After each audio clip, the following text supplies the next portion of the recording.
पिता और बेटी का प्यार। आज की कहानी है पिता और बेटी का प्यार। एक दिन एक लड़की ने अपने पिता से पूछा, पापा क्या आप कभी मेरी वजह से रोए हैं?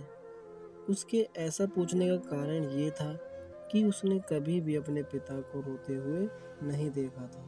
इस सवाल के जवाब में पिता ने कहा, हाँ, एक बार ऐसा हुआ था जब तुम्हारी वजह से मैं रोया था।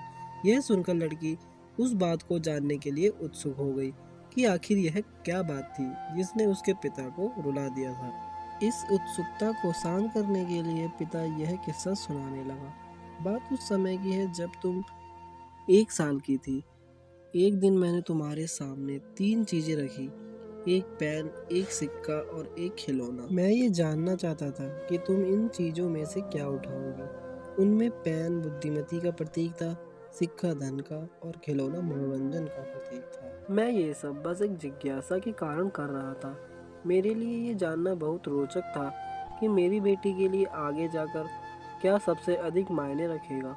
मैं तुम्हारे सामने बैठकर बेसब्री से तुम्हारे अगले कदम का इंतजार कर रहा था। मैंने देखा कि कुछ देर बैठकर तुम उन चीजों को देखती रही, फिर घुटने के बल बैठकर चलते हुए उनकी ओर बढ़ी। जब मैंने तुम्हें आगे बढ़ते हुए देखा तो मेरी धड़कनें मानो सी रुक गई हो। लेकिन अगले ही पल तुमने उन सभी चीजों को अपने हाथों से एक तरफ हटा दिया और आगे बढ़कर मेरी गोद में चली आई। बस यही तो पल था जब मेरा दिल भर आया था और तुम्हारी वजह से मैं रो पड़ा था। यह किस्सा सुनकर लड़की की आंखों में आंसू आ गए।